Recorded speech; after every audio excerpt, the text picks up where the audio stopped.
Maintaining situational awareness while driving is easier said than done. It's very easy to let your minds get diverted from the true task at hand. As the article suggests, we need to train ourselves to switch our minds into a more aware state. Let's go back to Joe Darden and listen to him talk about driving distractions. One of the key things that a lot of people talk about, and we talk about a lot during the program, is distractions that happen to the driver while they're behind the wheel, and that's huge. There are a lot of distractions that are out there, whether they're in the vehicle or outside of the vehicle, that can pull the driver's attention away from the task at hand, which is driving. Now, earlier we talked about you want to get from point A to point B safely. Well, in between those points, everything else is going on in the car. And what we'll do a lot of times is I'll actually have people write down 10 distractions on a piece of paper, give them 5 minutes to do that. Then we'll come back and I'll write on the board what the people have put down on their paper. And what we'll end up with is somewhere between 30 and 40 distractions that we've written up on the board. And it's everything from, everybody always says the cell phone's a distraction. Everybody says the radio's a distraction. Well, there's a lot of newer things that come out that people don't think about. GPS receivers that are in cars and mounted in the dash now are a distraction a lot of times because people are looking at that rather than looking at the road. Or the DVD player that's in the back that the kid's looking at now, or the ones that they even have in the dash of some cars are distractions. So we'll go through all these distractions. So we've got 35 to 40 of them on the board typically. And we'll say, okay, let's go through now and put a check mark by the distractions that we can eliminate completely. And what we'll find is at the end of that, there's only 2 or 3 maybe at the most that are not 100% controllable by the driver.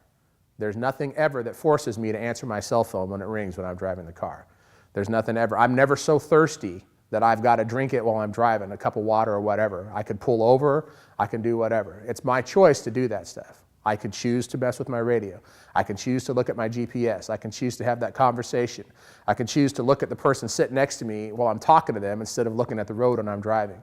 All those things are choice. And when it comes down to it, all of these decisions we've talked about all the way up to this point have been all about choice. You choose whether or not you're going to drive defensively when you're behind the wheel. You choose whether or not you're going to have a safe following distance. You choose whether or not you're going to talk on your cell phone and be distracted while you're behind the wheel. So all those distractions, if you can eliminate those, every one of those distractions you get rid of, you've just given yourself one more chance to not be involved in a crash. When I talk to people that are driving for a living, I focus, it's your job. If you don't drive safely, you could end up having crashes and now you don't have a job anymore. But also you try to focus on, well, if you get involved in a crash and you have an injury, what does that mean to you personally? If you're injured to the point where now you can't do your job anymore, so now you can't make the livelihood that you're accustomed to, and now you've got to find a new career, something else to do.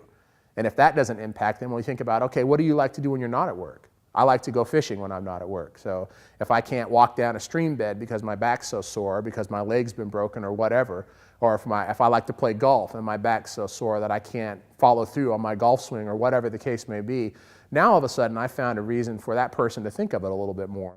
It comes right down to it. All the defensive driver training in the world is great, but it comes back down to when that person's behind the wheel of the vehicle, whether they choose to apply the stuff that they've learned or whether they choose to fall into old habits and just do that automatic driving where they just start, when they get there, they're there, haven't really put that much thought into it. And when you're a driver that's driving a commercial vehicle, if you're driving a fire engine, you're driving a delivery vehicle, whatever the case may be, usually, a lot of times, you're the only person driving that vehicle. You're in the vehicle, you're getting from point A to point B.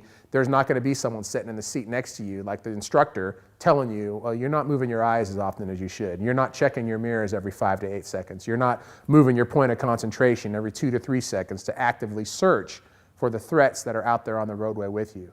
The threats are there. It's your job to find them.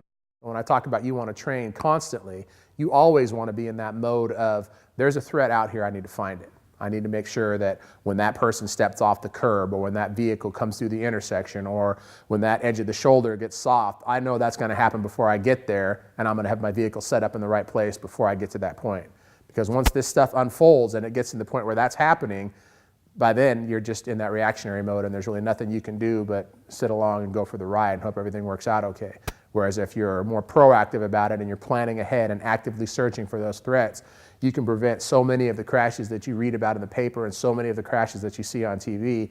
They would just never even occur because you saw that had the potential to happen well in advance and just removed yourself from that situation by using defensive driving practices.